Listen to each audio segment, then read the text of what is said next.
The story begins with a famous singer who is now very sick and bedridden. Her children stay beside her, especially her eldest daughter, Renee. For a long time, the family has spent all their savings on their mother's treatment, but even after a year, her condition has not improved. Because of this, their entire life has stopped. So, Renee decides that everyone should slowly return to their daily routines. They leave a bell beside their mother, so she can ring it whenever she needs help. After that, the children go back to school, while Tony, who loves his mother deeply, continues to visit her every day and comb her hair.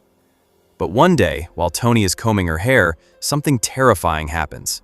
Her hair begins falling out with the comb.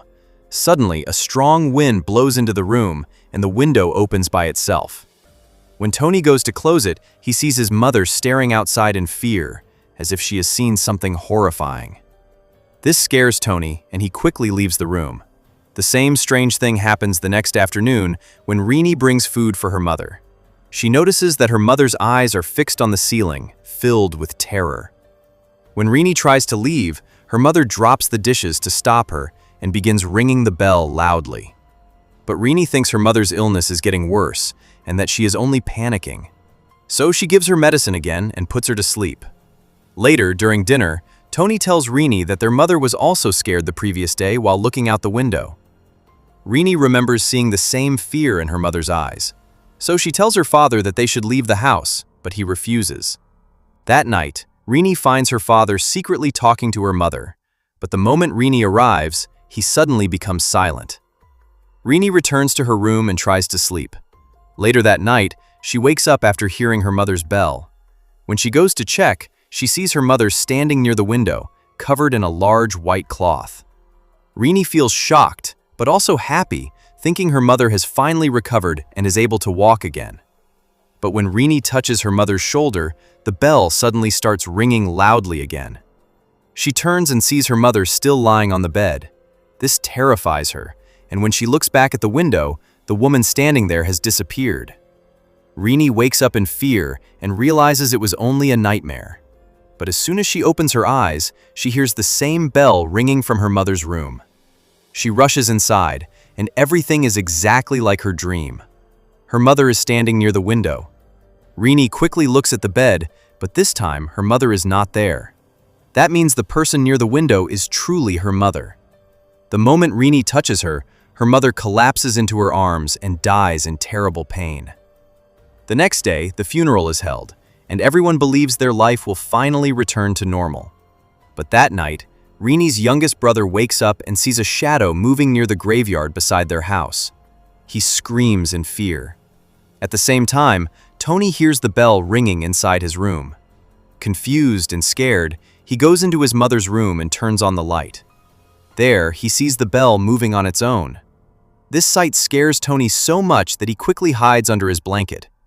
The next morning, when he turns on the radio, he does not hear music. Instead, he hears the sound of a bell ringing. Terrified, Tony turns off the radio. But then he realizes that his mother's comb has suddenly appeared in his hands. In fear, he drops it immediately. When he turns on the light, the radio stops making noise, and the comb mysteriously vanishes. Renee believes these are her mother's belongings, and maybe her mother cannot rest without them. So the next day, she takes those items and buries them in her mother's grave, hoping this will finally bring peace. But that night, the two younger brothers wake up to use the bathroom. While walking through the hallway, they get frightened by their mother's picture. So they decide to cover it with a large sheet. They throw the sheet toward the photo, but when it falls, it does not land flat. Instead, it covers something invisible, as if a person or a ghost is standing there. Seeing this, both boys scream in terror. Hearing their screams, the whole family runs to help them. But when they arrive, everything looks normal. The sheet is only covering the picture. Still, the children insist that they saw someone standing there and moving toward them. This makes Renee even more worried. She slowly realizes that her mother may not be at peace and that her spirit may still be inside the house. The next day, Renee holds a prayer service. There, she meets her neighbor, Hendra. He tells her that he saw a terrifying figure at her mother's funeral and that he has seen the same figure near her house many times. Hendra and his father have the ability to see the dead. They can see spirits and even speak to them. But because Rini does not believe in such things, she refuses to invite them into her house. When Rini returns home, she suddenly cannot find her grandmother anywhere. Earlier, we saw that the grandmother, who always used a wheelchair, had somehow gotten up and walked toward the bathroom. Now, while Rini searches for her, her younger brother goes to the bathroom and suddenly starts screaming. Rini and the whole family rush to him. He tells them that their grandmother is inside the well after jumping into it. The family pulls her body out, but the child who found her is deeply shocked. Because of that fear, he suffers from fever for several days. Rini becomes heartbroken after losing both her mother and grandmother. Later, while searching her grandmother's room, she finds a letter on the table. The letter is addressed to a man who seems to know about spirits. After seeing this, Rini feels that there may be a dark secret behind everything Hendra told her. She begins to believe that this man might know the truth behind the strange things happening in their house. Rini now wants to find out what is really happening in her house. So, with Hendra's help, she goes to the address written on her grandmother's letter. When they reach there, Rini introduces herself and shows the man the letter written by her grandmother. The man invites them inside and reveals that he and Rini's grandmother were childhood friends. He had once wanted to marry her, but it never happened. Still, their friendship never ended, and he used to visit her house often. Since he had the ability to see spirits, he already knew that strange things were happening in that house. He also knew one shocking truth. Rini's mother could not have children. But when he visited the house many years later, she suddenly had 4 children. That was when he learned that Rini's mother had received those children through a dark ritual. She had used a spell to become a mother, but she did not know that the ritual was actually a contract with the devil. The man gives Rini a book about the same ritual her mother had performed. After returning home, Rini and Tony read the book together. Inside, they discover that a demon can help a woman become a mother. But in return, the demon will take the last child as a sacrifice. After giving birth to her 4th child, Rini's mother finally learned the truth.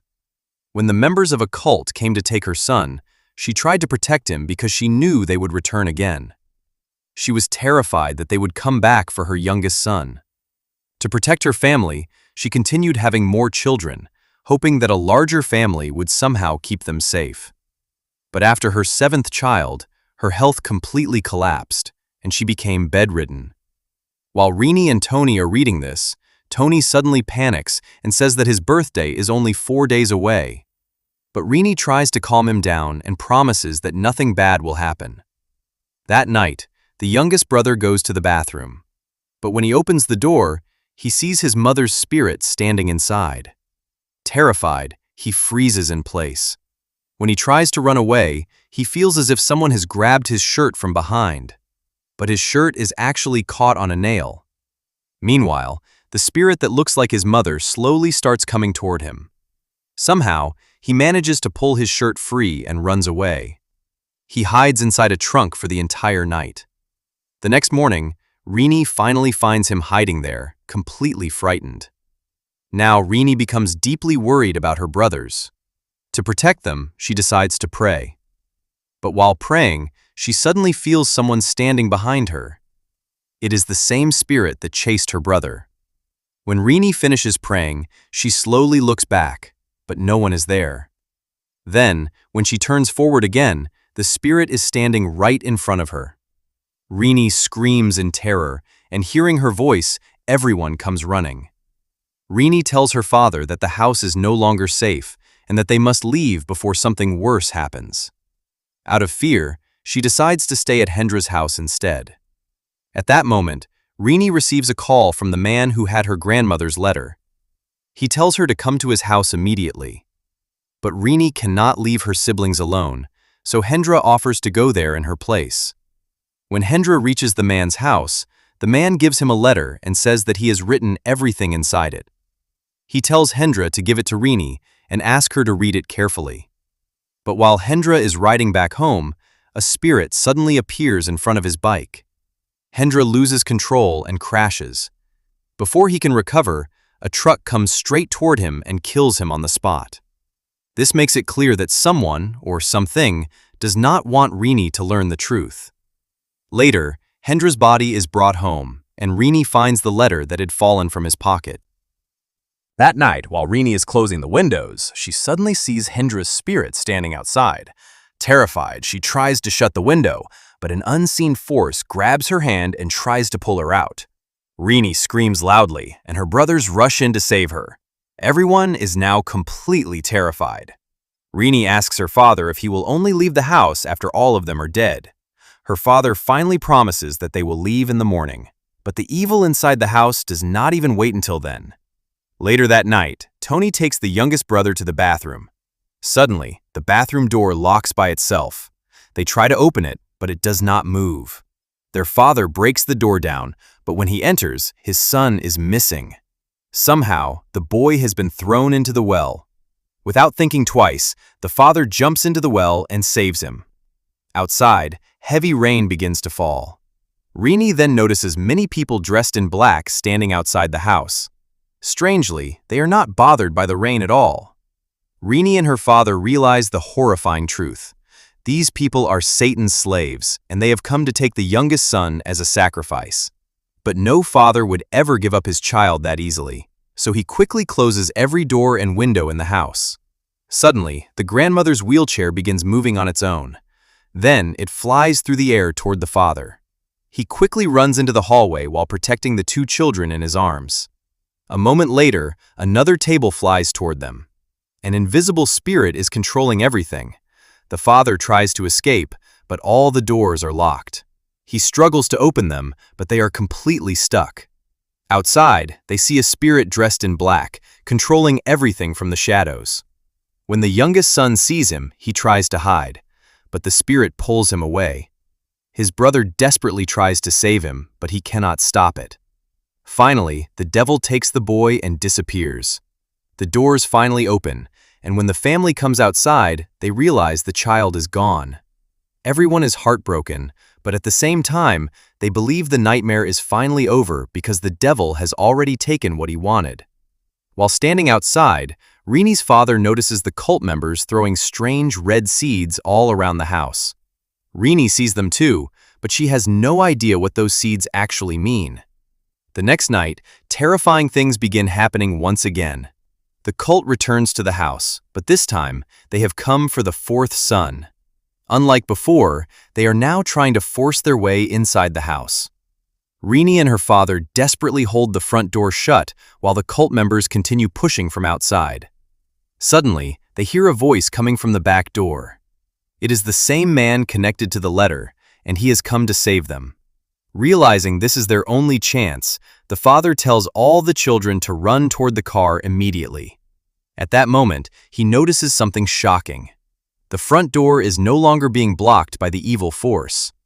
It is revealed that grandmother's spirit is helping them.